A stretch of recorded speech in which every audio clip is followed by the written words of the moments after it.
जय श्री कृष्णा दोस्तों। आज का सुविचार। आज हम आपके साथ भगवान विष्णु और लक्ष्मी जी की एक अद्भुत कहानी की चर्चा करेंगे। तो आइए जानते हैं। एक बार भगवान विष्णु जी शेषनाग पर बैठे बैठे बोर हो गए और उन्होंने धरती पर घूमने का विचार मन में किया।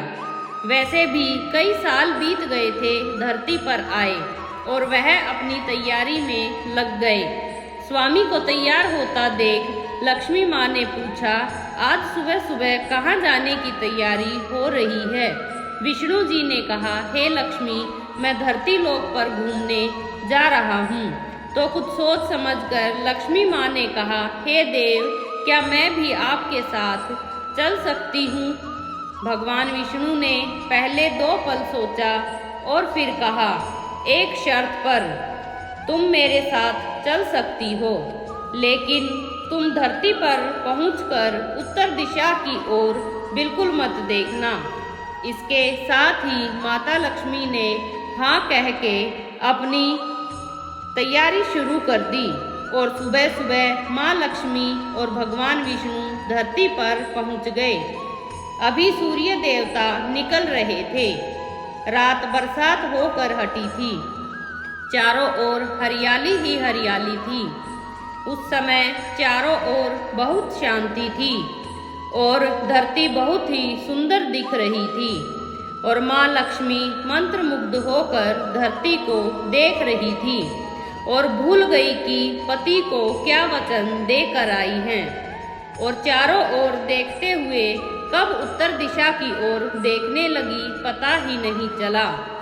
उत्तर दिशा में माता लक्ष्मी को एक बहुत ही सुंदर बगीचा नजर आया और उस तरफ से भीनी भीनी खुशबू आ रही थी और बहुत ही सुंदर सुंदर फूल खिले थे।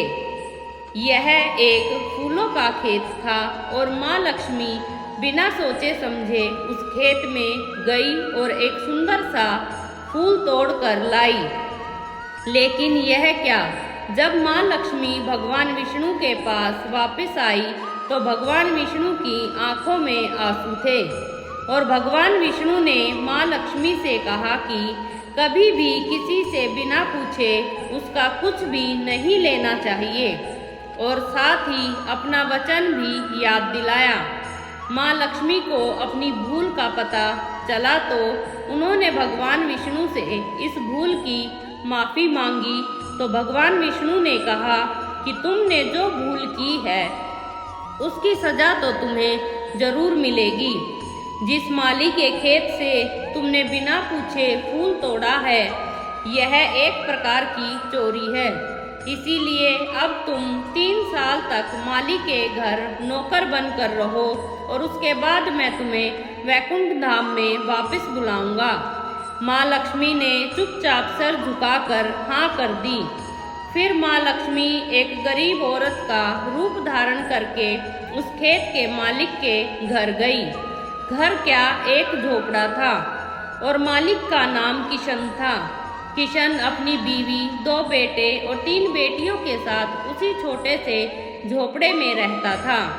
सभी उस छोटे से खेत में काम करके किसी तरह गुजारा करते थे।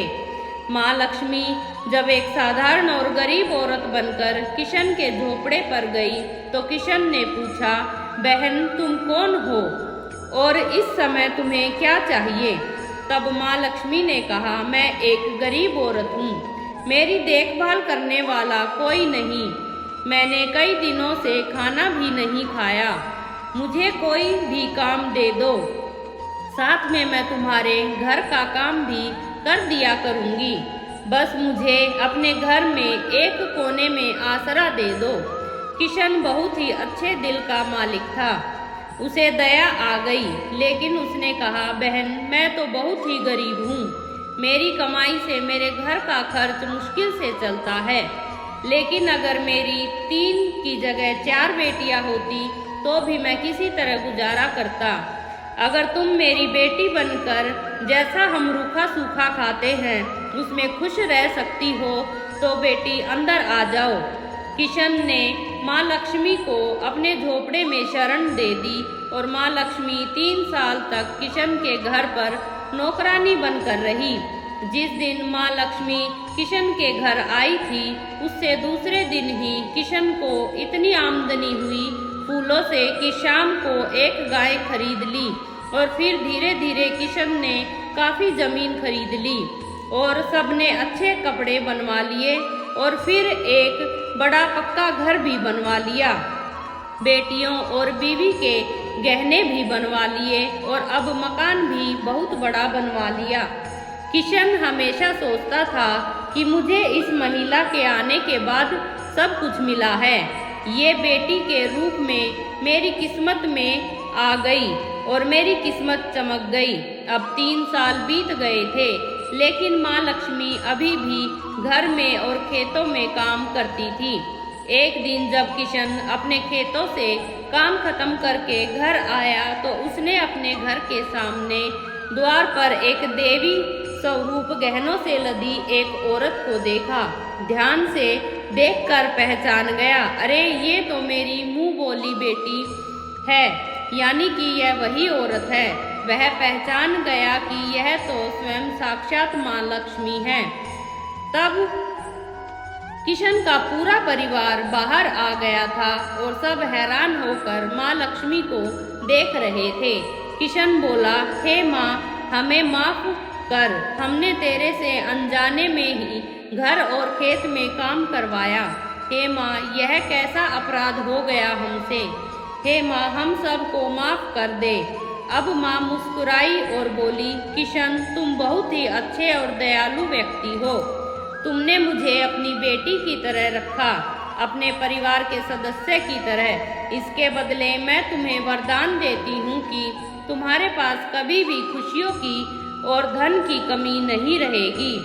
तुम्हें सारे सुख मिलेंगे जिसके तुम हकदार हो।